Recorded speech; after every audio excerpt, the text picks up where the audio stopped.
By all rights, the residency by Dead and Company at Sphere shouldn't have seemed that historic. After all, they were the third band into the venue, following U2's opening 40-show run, followed by Phish's brief but sweet four-concert stop in Las Vegas, both of which received the appellation of mind-blowing. Creative ground had been broken, new bars had been set, and it had been sufficiently established that no one would ever be tempted to call the venue Dolan's Folly again, if anyone had been brave enough to do so in the first place. A 30-night stand by the semi-retired offshoot of the Grateful Dead could well have seemed anticlimactic, given how quickly something that seems massively innovative at the start can come to just feel like the new normal. So, when Dead and Co. wrapped up that run Saturday night after 2 months, why did it seem like they had come to own the place? And how soon, everyone wanted to know, could they come back? What a short, stunning trip it had been, albeit one that will likely have a long tail, for the band, for the venue and for the further understanding of what live entertainment can be. The 30 shows operated at near capacity from the May 16th opening night to the August 10th closing, but let's face it, Dead and Company cheated by inviting repeat business. Please read into that statement all of the irony intended, because no asterisk need be put on a box office triumph just because not every visit was a unique visit. Even if you came into the Dead Forever experience as a nominal fan and not a hardcore Deadhead, chances are, you didn't feel completely sated seeing just one of these nearly 4-hour shows. Devotees came in knowing, or at least strongly suspecting, that there would be no overlap between set lists from one night to the next. But what couldn't have been necessarily predicted was that there would be some malleability in the visual content too. If the ultra-big-screen visuals didn't have as complete a nightly turnover, it still added to the overwhelming sense that each show was bespoke. And that creates a sense of excitement even for a ticket holder coming just for one show, who isn't aware of what might have been different the night before or will be the next.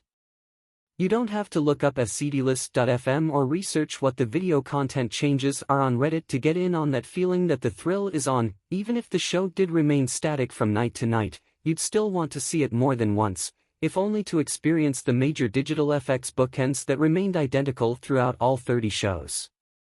For the second number in the set, the camera would zoom out from a modern-day close-up of the Grateful Dead's old haunts in the Haight-Ashbury district, up over San Francisco and through the clouds to, finally, an overhead view of Earth.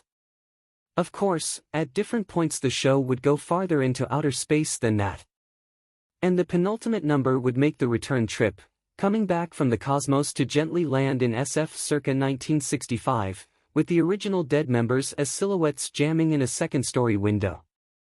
As conceived by Mayer, the show's creative director, with Treatment, the producer of the visuals, and executed by Industrial Light and Magic, these twin moments surely marked peak experiences in a lifetime of entertainment for most of the fans on hand.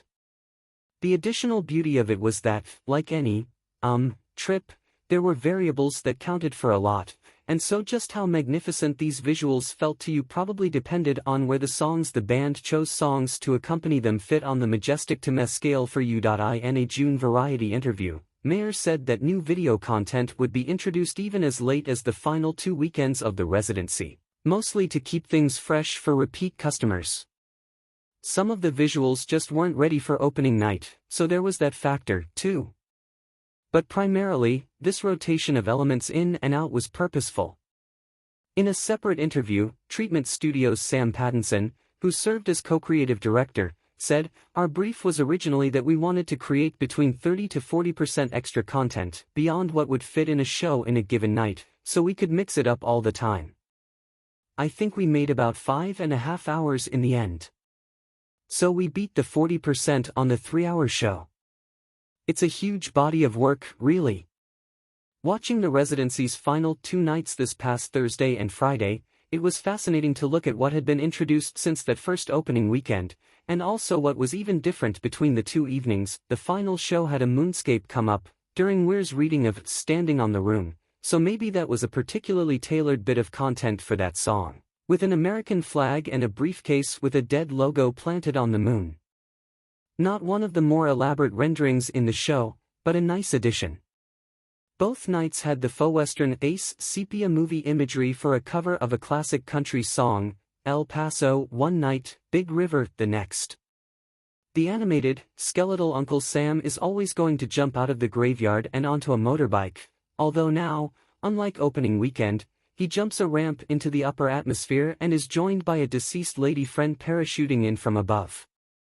Differences were also apparent. A gorgeous trip to the Egyptian pyramids after dark made it in Friday, but not Saturday.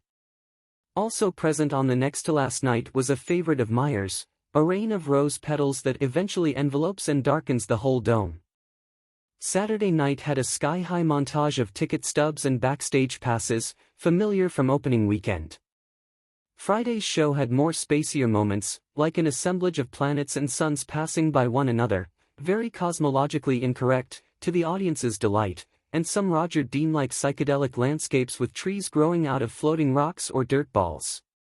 A montage of venues the band has played in had some different locales featured from night to night.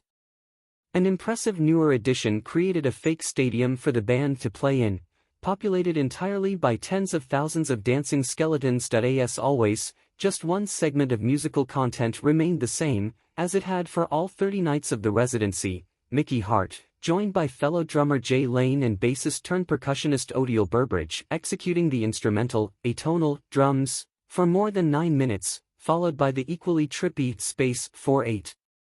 Normally, if you told someone that you were going to hear what kind of amounted to a 17-minute drums solo and that it was going to be the highlight of the show, that wouldn't speak very well for the rest of the show. In this case, the full band parts of the concert have no reason to be slighted if someone feels compelled to single out Hart's section as primo.